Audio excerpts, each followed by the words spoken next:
Existe a educação indígena, que é aquela educação que é passada dos nossos pais, né, para a gente, nossos filhos, e a educação escolar indígena. Essa educação escolar indígena é um novo contexto que entra dentro das comunidades, né? Essa educação escolar em que você une os seus conhecimentos tradicionais com essa nova educação. Então você vai aprender, sistematizar, falar, né, de outras culturas, de outros tipos de ensino, juntamente com o modo de vida daquela comunidade.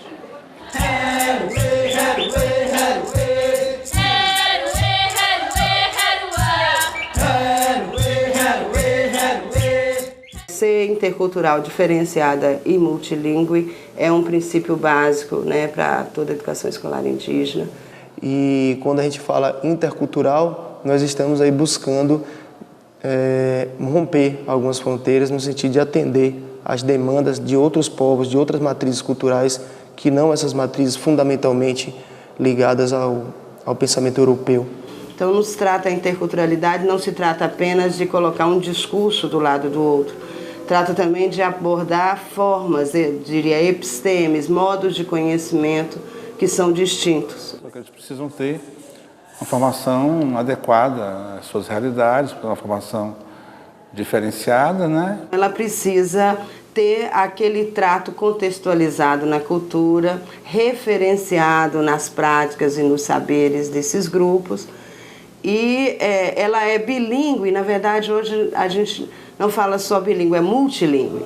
Né? Você tem povos no Brasil que falam 4 ou 5 línguas. É necessário que os povos também construam o seu manancial de comunicação através da língua matriz mesmo de cada povo, né? O seu curso pelo curso, né? No sentido de ser um instrumento que fortaleça mais ainda a luta dos povos, pela terra, pela produção, pelo desenvolvimento econômico, simbólico, pelos seus rituais. O IC vem especificamente para isso. Você trabalha com várias culturas, de várias formas, você procura saber, né, a possibilidade de mundo hoje, como é que funciona, desde a questão, né, da sua qualidade de vida, né, até a questão do nosso planeta mesmo, né, da nossa terra, como se está, os estudos disso, como se dá.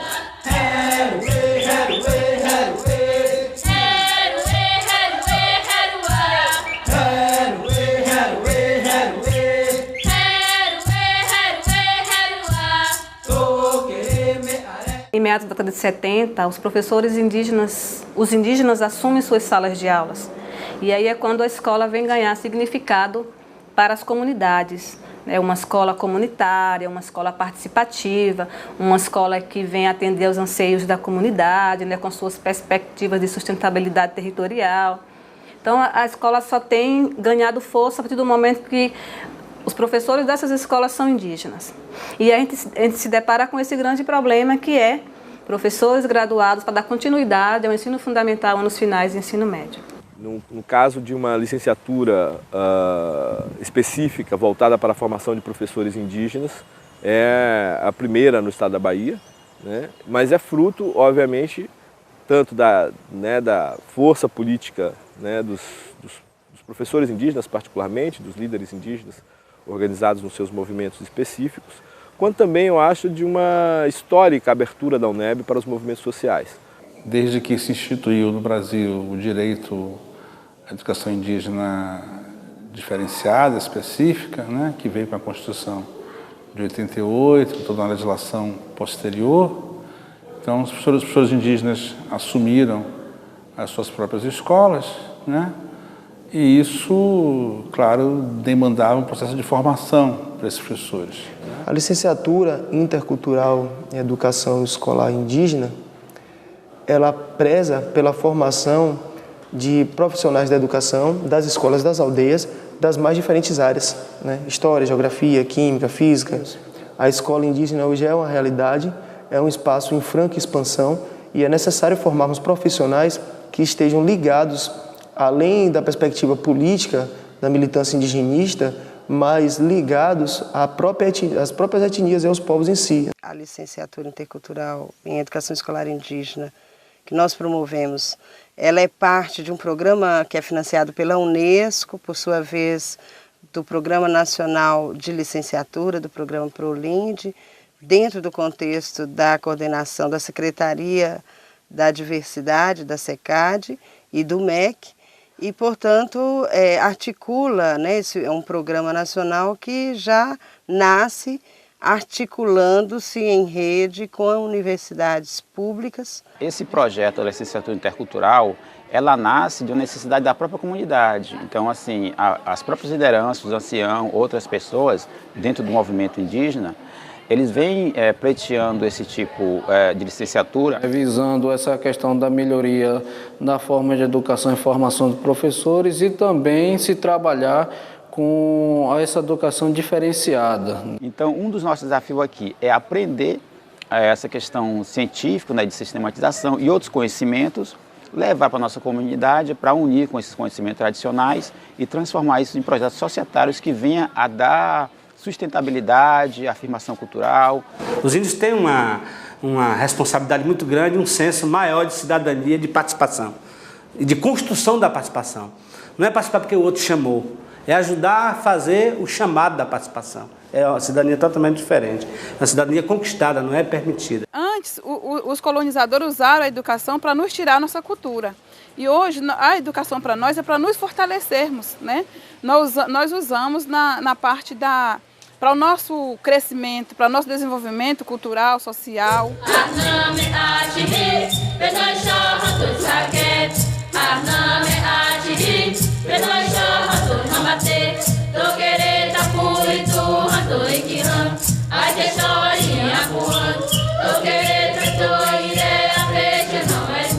Como a UNEB é uma universidade que tem esse perfil de ser uma universidade multicamp, que está presente em várias regiões do estado da Bahia, né?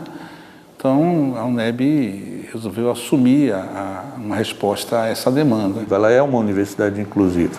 Ela interiorizou, ela foi para municípios relativamente pequenos no estado da Bahia, criando, né, a oportunidade para uma série de pessoas que não teriam condições de deslocamento, de viver em outras regiões. E a licenciatura intercultural indígena, ela vem nessa linha. Quem trabalhou nessa elaboração do projeto do curso foi basicamente uma comissão dos próprios professores indígenas, né, com vários representantes de todas as etnias indígenas do estado da Bahia, onde há escolas indígenas, e um grupo de professores da UNEB, também alguns professores de fora da UNEB, mas basicamente professores da própria UNEB, que já tinham alguma experiência de pesquisa, de trabalho com povos indígenas. Esses recursos vieram de início através de um programa do MEC, chamado ProLIND, né, Programa de Promoção de Licenciaturas Indígenas, né? Então, para começar o LICEI, a gente acessou o recurso do ProLIND, né? E hoje em dia, em parte, esses recursos ainda vêm do ProLIND, mas em boa parte, esses recursos são recursos já da própria universidade. Então, o que nós temos feito? Toda a parte de estrutura física, a parte de burocracia para licitações, para compra de equipamento, para compra de material de consumo, ela é realizada pela universidade. A alocação de espaço para as aulas, para apoio, para auditório, para viagens. Então, o departamento tem se empenhado muito nisso. Temos uma coordenação geral em Salvador e as coordenações locais em cada um desses departamentos, né, coordenações de curso com estrutura administrativa própria para que possa atender as necessidades do curso. Temos também o colegiado de curso, que é constituído pelos professores dos respectivos cursos, que se reúnem, né, normalmente em Salvador, de tempos em tempos, considerando o início e o final dos módulos, para fazer a avaliação e planejamento desses cursos. E a coordenação geral aqui em Salvador, ela fica aqui na Pró-Reitoria. Nós já começamos a ter uma estrutura de know-how que nos dá condições de pensar em novos trabalhos, em novas turmas. A ideia é essa. Acho que a escola indígena ela coloca no debate a questão da identidade da instituição, né? Do para quê, do porquê, para quem, contra quem aquela instituição vai se prestar naquele conjunto da comunidade.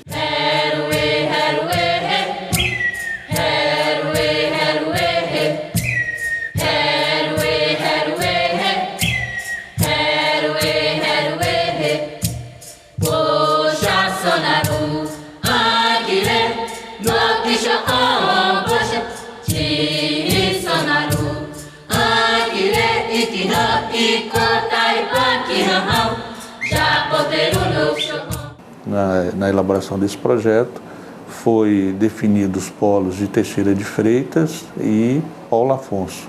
Então, no próprio projeto consta a oferta dessas duas turmas do curso de licenciatura intercultural indígena. E por quê, né? Porque a questão, por que só esses dois polos? Pela localização geográfica e proximidade, né, de aldeias, né, do pessoal, né, das aldeias indígenas, como também de pesquisadores que efetivamente existem, estão locados nestes departamentos. São 108 alunos, né, distribuídos em dois polos, em Teixeira de Freitas e Paulo Afonso. Os de Teixeira de Freitas, o polo Teixeira de Freitas abriga alunos oriundos de 3 etnias, basicamente. Os Pataxó, que têm aldeias, né, nos municípios de Prado, Itamaraju, Porto Seguro, Santa Cruz, Cabralha, e os Pataxó Ranranhães, que têm aldeias, né, em 3 municípios, na reserva Caramuru, Paraguaçu, no município de Pau-Brasil, Camacã e Itaju do Colônia, e os Tupinambá, que tem uma aldeia importante em Olivença, né, no município de Ilhéus, e também na Serra do Padeiro, no município de Borarema. No norte, então, nós temos os outros 54 estudantes que provêm das diversas etnias que estão no norte e no oeste da Bahia. No Polo Paulo Afonso, nós trabalhamos com as etnias Chucuru, Caiambé, Cantaruru, povo Tumbalalá, povo Pancararé, povo Caiambé e o povo Quiriri.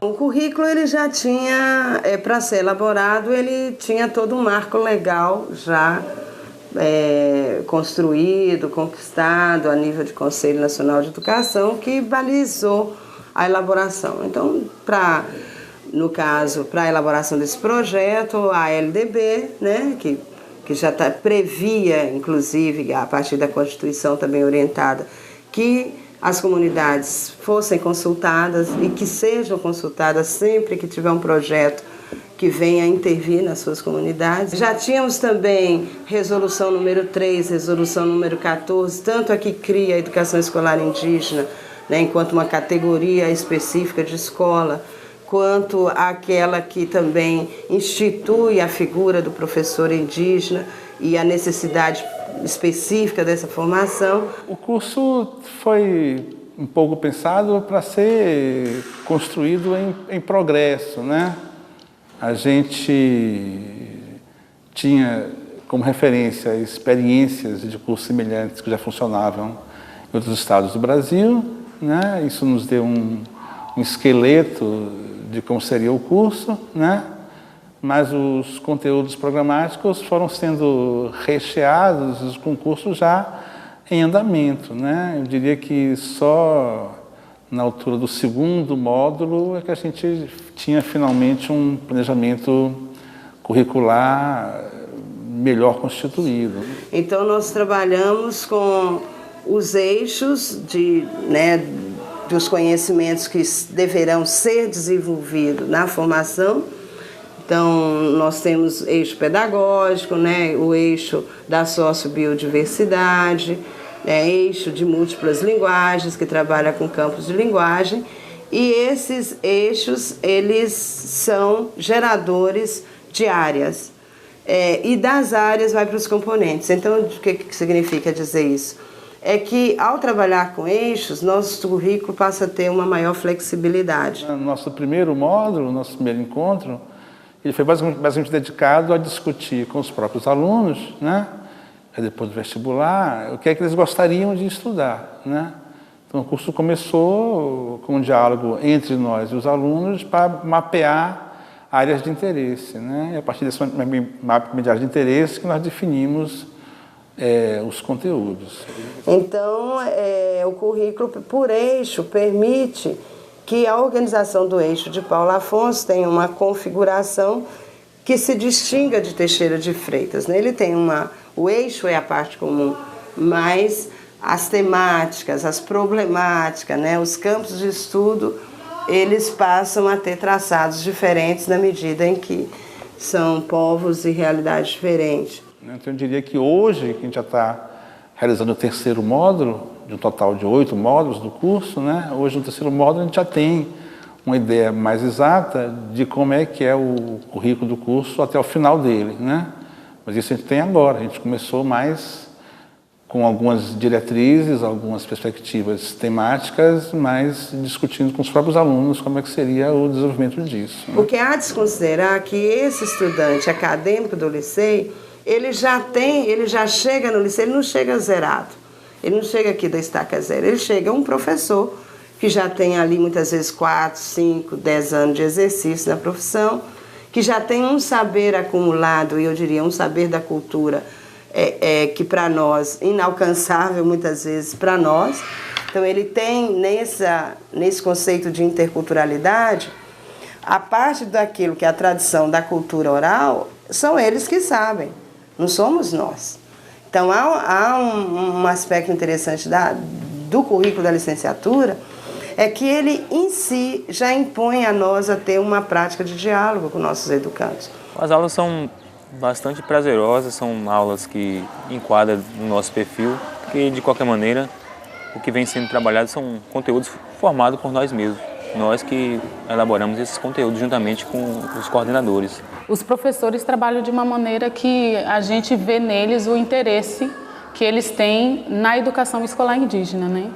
Não só são professores de universidade que estão ali para dar uma matéria qualquer. Essa metodologia que eles passam é interessante porque eles dialogam com a gente. Então, não é um projeto já pronto, e sim ele tem um objetivo, uma finalidade que é discutido com a gente.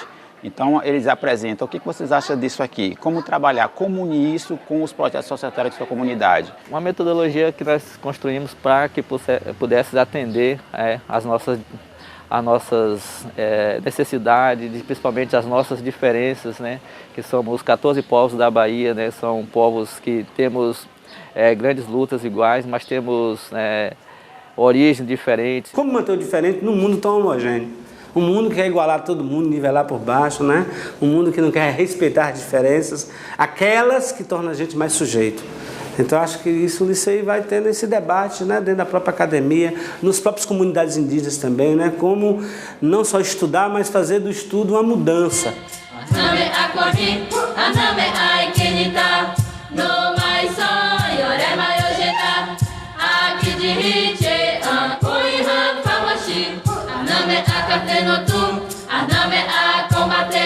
O tempo comunidade entra como a possibilidade deles terem lá nas suas escolas uma parte da sua formação que está articulada à formação teórica em sala de aula, mais colada na experiência docente deles próprios, com supervisão dos professores do liceu, né? Então a parte da carga horária, que é a parte mais da carga horária, é feita aqui, nessas aulas que vocês estão acompanhando, né, no liceu, e uma parte da carga horária é o trabalho deles nas escolas, supervisionado, acompanhado pelos professores do liceu. O tempo aula são 25 dias, né? Que durante 2 vezes ao ano que as pessoas ficam na universidade, no departamento, no espaço apropriado.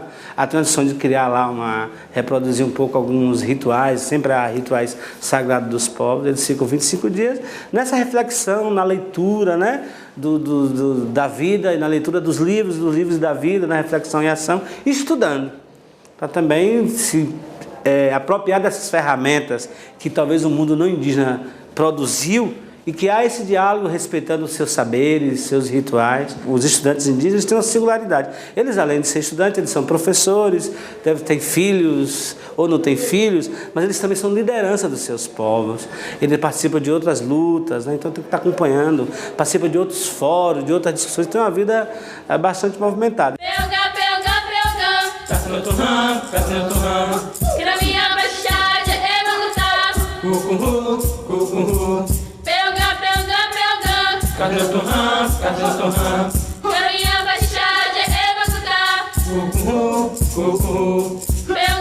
Outro trabalho interessante que nós temos também na área de linguagens tem a ver com o levantamento que eles estão fazendo do léxico utilizado nas suas aldeias, né? E catalogando essas palavras, né? Que são remanescentes de linguagens indígenas que foram extintas, mas que permanecem no português que eles usam hoje dentro de suas comunidades. Então eles estão fazendo toda uma pesquisa em relação a essa linguagem que é utilizada por eles, né? E tentando dicionarizar isso, fazendo um dicionário que dê conta da linguagem que é utilizada em suas aldeias. Esse trabalho tem a maior importância também. Dentre outros, né? Mapas identitários que estão fazendo também na área de linguagens, aprendendo informática em linguagens também, com uma facilidade muito grande para lidar com as tecnologias, novas tecnologias. Tem uma parte que é específica, que é diferenciada, que é intercultural, mas eles também têm muito interesse nos conhecimentos considerados, entre aspas, universais. Então, nós, por exemplo, estamos focalizando nesse módulo do componente expressão oral e sociolinguística indígena, a partir de uma solicitação deles e que nós concordamos que eles precisam ter acesso a esses conhecimentos, como se estrutura a linguagem acadêmica, né, como a linguagem formal, como eles podem estar escrevendo, por exemplo, resumos, resenhas, artigos. Termos de projeto, a gente não sabia fazer anteriormente. Agora eu já começo a ajudar o pessoal a fazer uma justificativa, fazer um objetivo melhor, com esse conhecimento, né, que a gente vai adquirindo. Então, assim, com certeza já está ajudando bastante na escola e fora dela também. Nos próximos movimentos da gente já melhorou. Os nossos anciões, eles sabem dar aula muito bem, são verdadeiros doutores. Só que a gente assim, precisa da parte científica também, para poder a gente estar reescrevendo a nossa história, estar mostrando coisa que ficou muito tempo adormecida, né?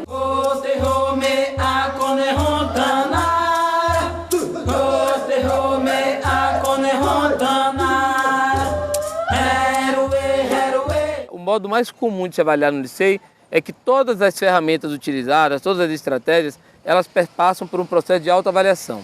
Então esses sujeitos são convidados a também se autoavaliarem durante o processo.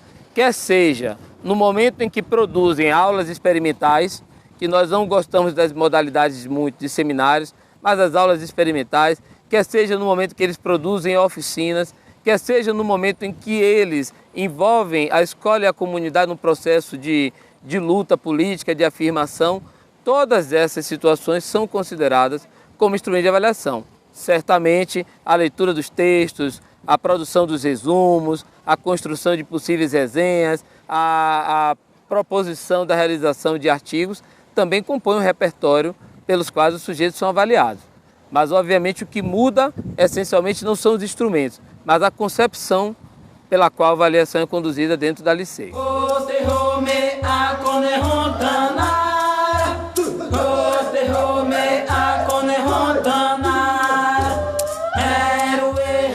As perspectivas em relação à licenciatura intercultural da UNEB, ela tem dois caminhos importantes.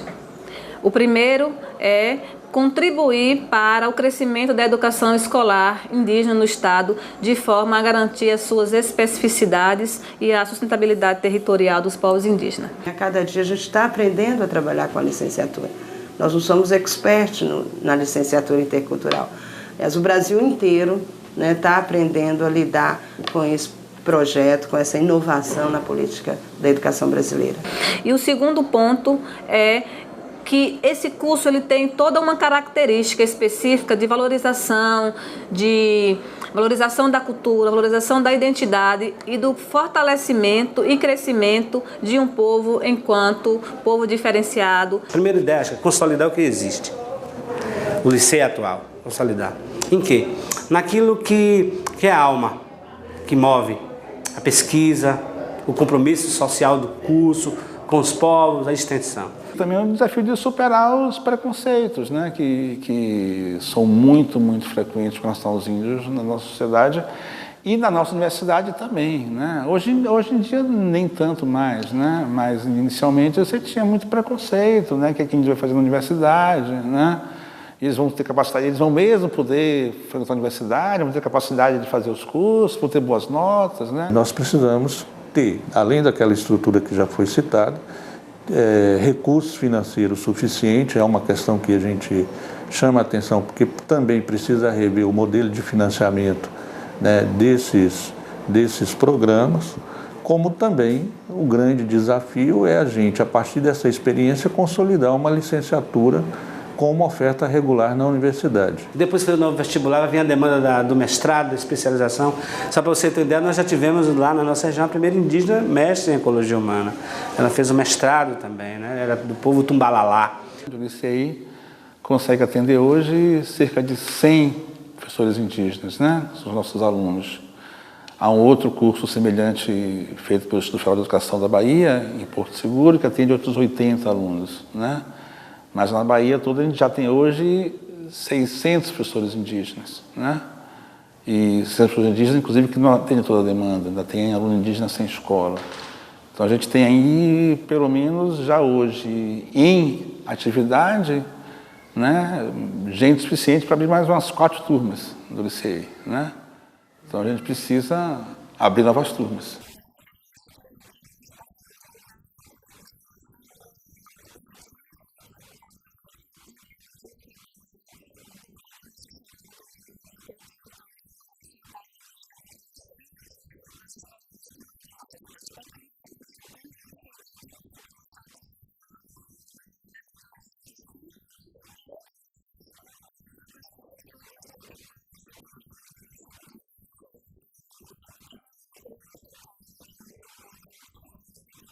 Essa formação para mim, na minha comunidade, né, principalmente na minha família, é importante porque meu pai tem 86 anos e ele lutou nessa questão para a educação da comunidade desde 15 anos de idade que ele começou a ser liderança. Eu sinto assim, bem acolhida por eles e eu faço de tudo para poder conseguir agradar e fazer algo que possa dar uma vida digna a todos da minha comunidade. A gente vê que quão importante é ensinar os nossos alunos, as nossas crianças, o valor da nossa cultura, dos nossos costumes, dos nossos rituais. Então, isso é muito importante. Para a nossa comunidade, um avanço, acima de tudo, uma conquista, né?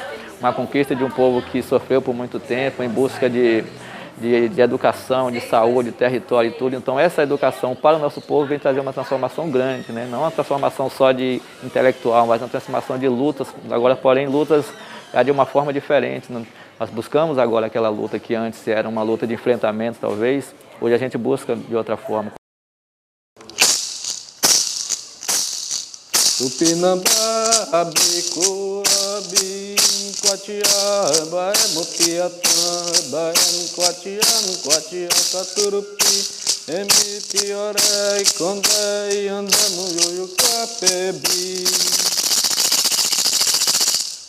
Essa música quer dizer, Tupinambá também conhece a palavra que nos fortalece. Que palavra é essa? Palavra que fé, de fé, essa é a palavra que nos mantém em pé, né?